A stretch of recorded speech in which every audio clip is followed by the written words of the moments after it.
Hey everybody, what's happening? Welcome to actually season one, episode one of the 300 Experience podcast. I am your host Troy Woods. Super excited to be starting this season with you guys. We did a couple of episodes last year. It's kind of, I guess you can call it a trial run for the podcast, and just decided to come back strong this year, get a season of content together, and hopefully springboard that into seasons beyond. But since the last time we actually had an episode, things have been crazy. Um, we're still in a pandemic at the time of the recording of this episode. I think this is January 12th. So we're still in a pandemic. Um, Still have a lot of political issues going on.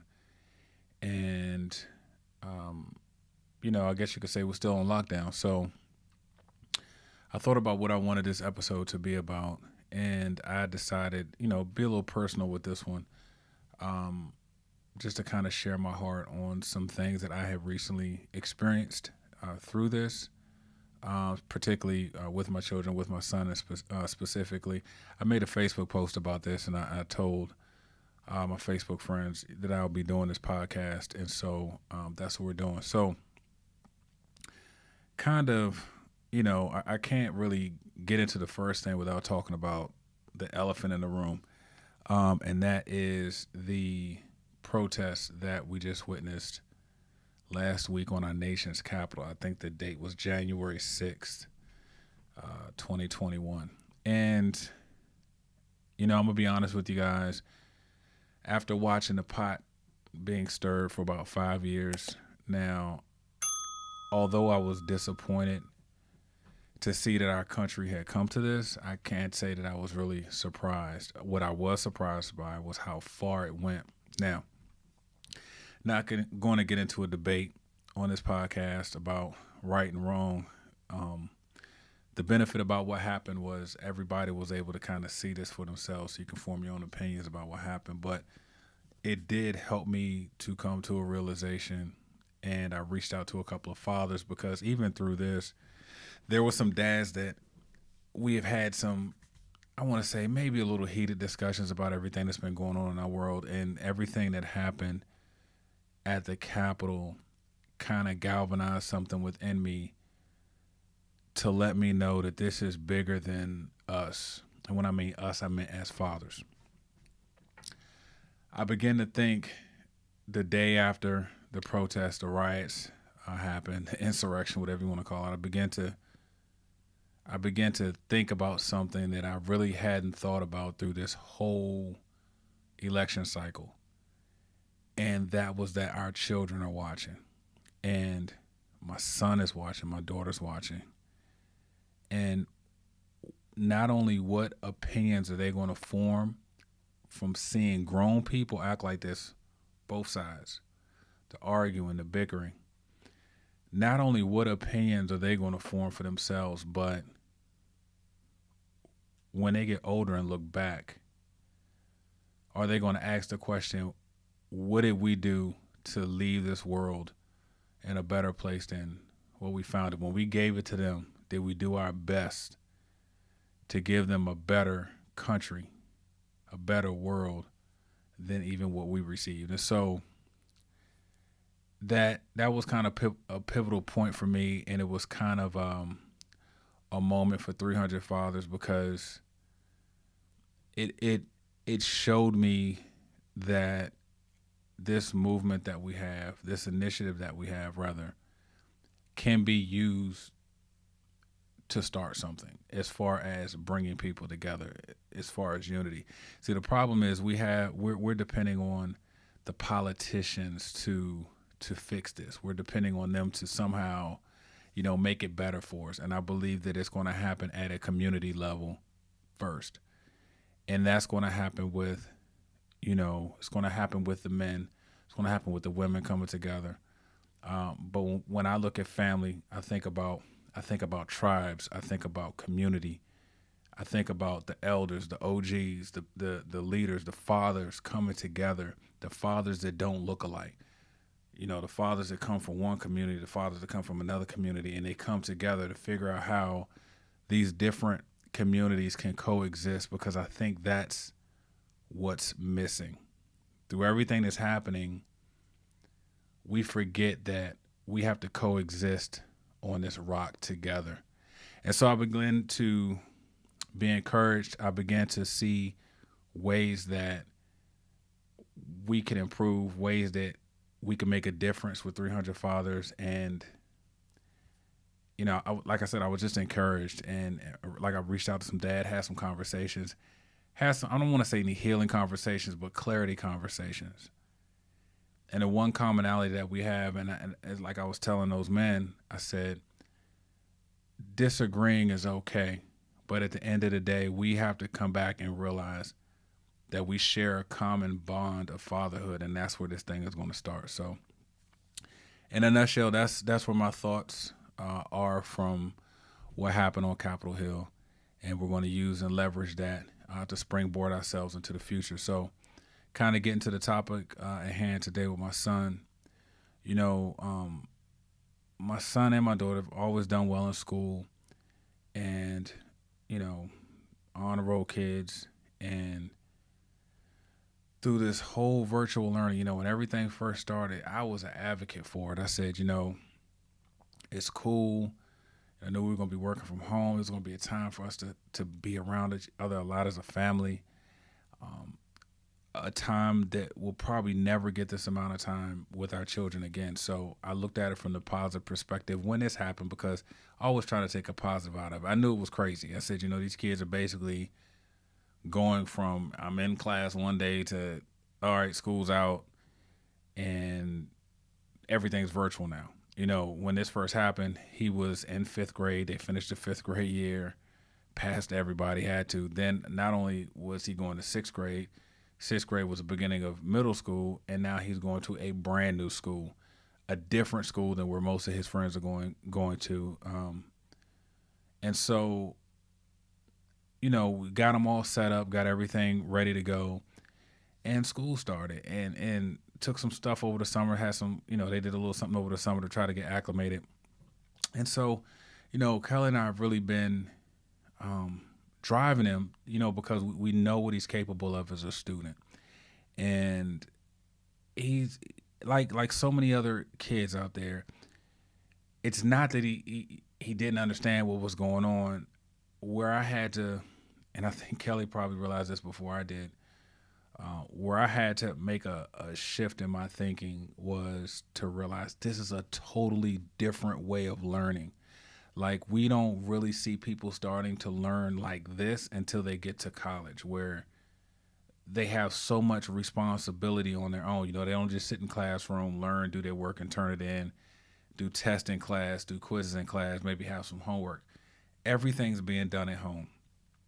Now, also, this has been a stress on the teachers as well, because they had to flip the switch and start something brand new. So, I'm going through all this now. I'm looking at his grades, and Kelly's on top of everything, just making she's active, she's involved, and then I'm looking through this, and today I have no idea why this happened today, but he had PE, and I was in the bedroom, and Kelly said, "Which one of the kids is who's in PE?" She said, "I hear music," and I was like, "I don't know." So we figured out it was Clark.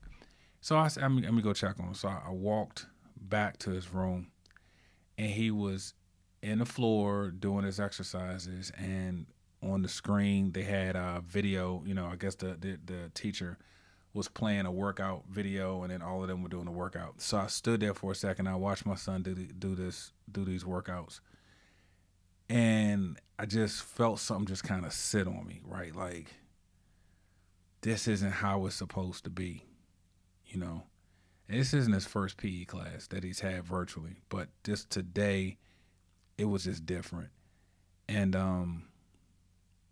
it bothered me. And it bothered me from the standpoint of, I'm like, man, he doesn't have kids he's around.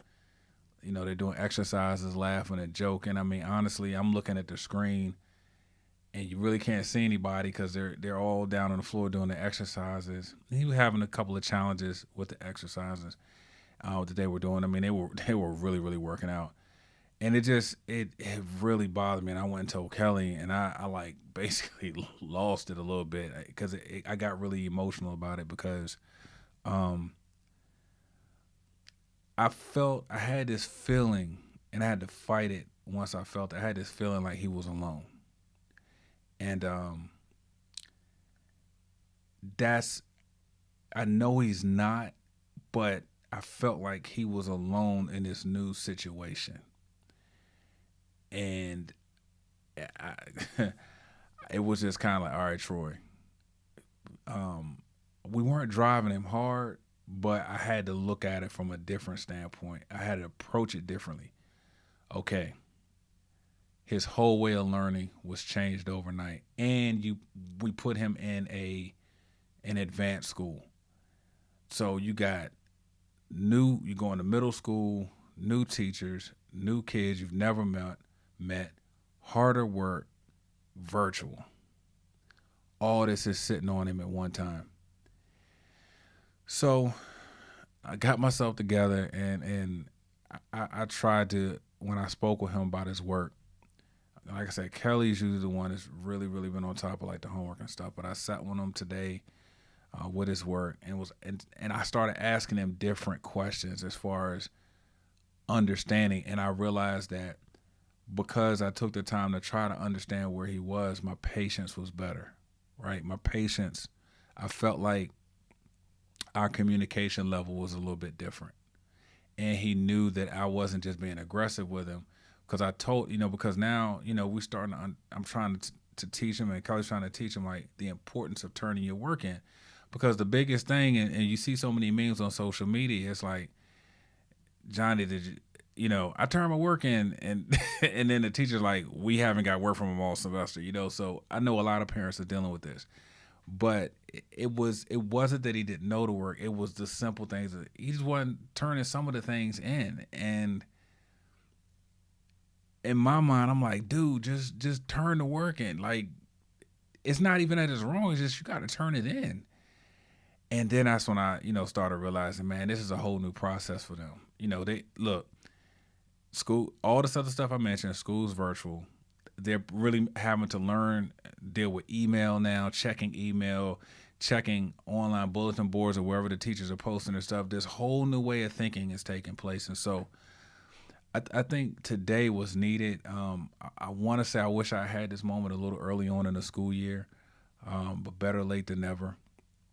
But I think today was needed more so for me. He's really getting into roller skating now. He loves it. And so we just decided, when Logan was in gymnastics, I said, I'll take him roller skating. So we went roller skating today, kind of had some bonding time there, let him see me fall, whatever.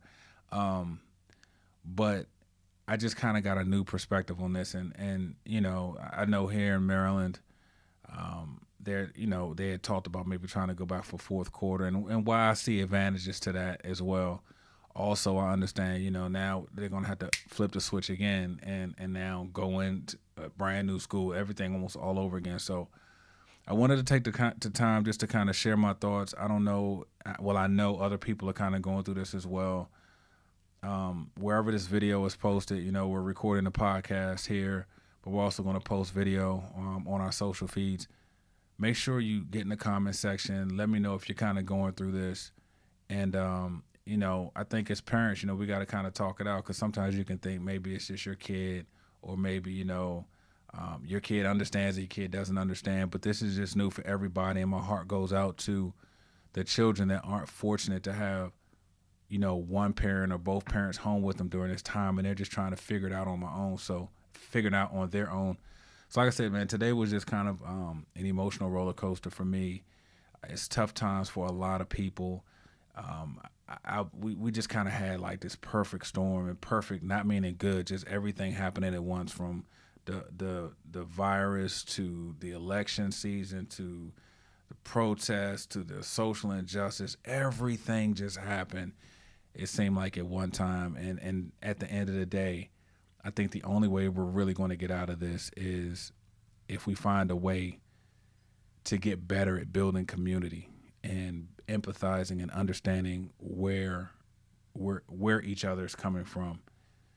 Never go so hard that you shut down the ability to have conversation. Never do that. So just want to jump on here, get this podcast episode done. Feel free to reach out to us. You can email us at podcast@300fathers.com. Also on all our social feeds, Facebook, Instagram, YouTube @300fathers. Let's stay connected. Let's start to build community so we can all win. All right, until the next episode, take care. God bless.